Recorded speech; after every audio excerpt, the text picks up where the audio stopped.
Hey kids, little birth of Judaism. It was part of Mesopotamia. This is lesson 4, is the last one, so take good notes, because remember you can use your notes on you can use your notes on the test coming up, so there'll also be a video later on. But anyway, it's from pages 77 to 83, and you're going to get your last few vocabulary words with that too. Anyway, it says, often we describe ourselves in terms of where we live or where we come from, like I'm Cambodian or I'm from Phoenix. We use geography to help define who we are. So how would you feel if you were told, go forth from your native land and from your father's house to the land that I will show you? Such a move would require a lot of faith and courage. So like if somebody just came to you and said, hey, we're going to need to move right now, get your stuff. I know I'd struggle. Anyway, according to the collection of religious writings called the Bible, God spoke these words to Abram, a herdsman living in the Fertile Crescent sometime around 2000 BC. He says, raise your eyes and look out from where you are, for I will give you all of the land that you see to you and your offspring forever. The Bible says God and Abram made an agreement called a covenant. God promised to help Abraham and his descendants if they return, if they would only worship God. Abram's name was then changed to Abraham, which means father of many nations. So the founding of Judaism, sometime after 2000 BC, Abraham left his homeland, went into Canaan, the land in the western part of the Fertile Crescent, which is a little west of where they were. And it was in the western part of the Fertile Crescent that God had promised him, and he and his family became nomads or herders who moved to find good grazing land. Wandering people who hoped to settle down in an area were not always welcomed to those who were already there. According to the Bible, Abraham had a son Isaac and a grandson Jacob, and Jacob had 12 sons of his own, and each great-grandson of Abraham became the founder of one of the 12 tribes known as the Israelites. People who can trace their roots back to the Israelites are called Jews. Their religion is called Judaism. During Jacob's lifetime, widespread crop failure in Canaan forced his people to move to Egypt. They lived there for centuries. Their numbers were growing. Then the Egyptians enslaved the Israelites, forcing them to build cities and temples. Reason for that was the Pharaoh at the time was threatened by the growing population of these people. So he enslaved them. And according to the Bible, a leader named Moses led the Israelites out of Egypt and out of slavery. With God's help, their journey from Egypt was called the Exodus. And for 40 years, Moses and the Israelites wandered in the wilderness, moving back toward the homeland in Canaan that God had promised. And early in the journey, they came to Mount Sinai, where the Bible says that God gave Moses the 10 Commandments. And these were a set of laws that explained how to worship and honor God and how to behave towards other people. And the first commandment is still central to the Jewish belief, which is, I am the Lord your God, and you should have no other gods besides me. And the commandment emphasizes monotheism, the worship of one all-powerful God.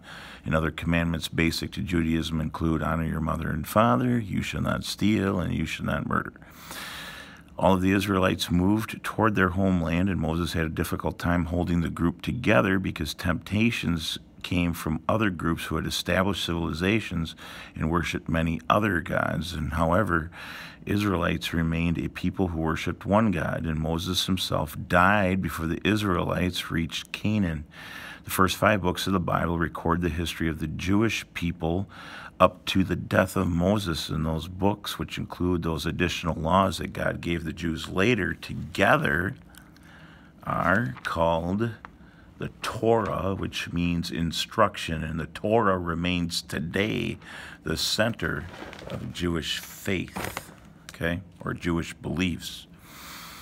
Around 1200 BC, the tribes of Israel fought their way back into Canaan and conquered city after city, and early Israelite leaders called judges helped create governments based on the teachings of the Torah. And you can read about Deborah, one of those judges, on the next page. It says, threats to their land by invaders with large armies finally led the Israelites to choose one strong leader. Their first king was Saul. Later came King David, and then his son Solomon. King David united the tribes of Israel, a wise commander. He was also a musician and a poet, and his songs are found in the book of Psalms in the Bible. His son King Solomon built the first temple in Jerusalem, and there finally was a permanent place to house the Ark of the Covenant, a small chest containing the Ten Commandments given to Moses at Mount Sinai. The temple became the center of Israelite life and worship. And to this day, there are archaeologists and explorers trying to find that ark. Anyway, when King Solomon died, the 12 Israelites tribes, they separated, and 10 of the tribes formed the kingdom of Israel, and the other 2 formed the kingdom of Judah. In 722 BC, the huge Assyrian army, still known for its fierce, effective fighting, swept in from the desert and destroyed that kingdom of Israel. The tribes that had formed in the northern kingdom of Israel were broken apart and scattered, but Judah remained. Judah was conquered by Babylonia in 597 BC, 11 years later, and Nebuchadnezzar, who restored Babylon to glory, burned the temple in Jerusalem. Many citizens were killed, and about a quarter of the population was taken to Babylon as slaves. So began what is referred today as diaspora, the scattering of Jews around the world. Okay, it's been going on for a long time. The one you probably are associated with is Germans and Hitler, when he took care of a lot of Jews, and the ones that survived, he said, get out. But anyway, back to this. It says, now came a great test of the Jewish faith. How could the Jews keep their religion alive when they had no temple for worship? How could they maintain their identity when they had no country? Jews saved their faith by carrying it within themselves. They kept their tradition of study and worship. How could they maintain their identity when they had no country? Jews, saved their faith by carrying it within themselves, and they kept their tradition. Religious scholars called rabbis took leadership roles, and over the ages, rabbis wrote columns of interpretation about the words of the Bible and collected their interpretations in a book called the Talmud. Wherever Jews settled, they built places for worship and study. They called those synagogues. In this way, Judaism lives within every Jew everywhere. The Jews were able to rebuild the Temple of Jerusalem around 515 BC, but it was destroyed again, this time by the Romans in AD 70. And we'll read more about the Romans later. Anyway, modern Judaism, it says, not only have Jews kept their faith alive, they made it stronger. Judaism endured and grew for almost 1,900 years. Matter of fact, it's the oldest monotheistic religion in the world right now. And during which time the faithful had no temple and no homeland. And in 1948, the modern nation of Israel was created in part of the area that has once been the ancient kingdoms of Israel and Judah. Today, there are more than 18 million Jews of all nationalities living throughout the world. They share many basic beliefs, even though they might practice their religion a little different. It says, like most religious groups, Jews observe holy days or holidays throughout the year. Rosh Hashanah is the Jewish New Year, which falls in the autumn. Yom Kippur is 10 days later. It is a day of fasting and prayer when Jews ask for forgiveness of their sins. And so with October coming around the corner, pay attention to that. Anyway, you see a cedar plate on page 82, and they have symbolism associated with each food, and that'll be explained in more detail in the video coming up in the next couple of days. It says a favorite holiday is Passover.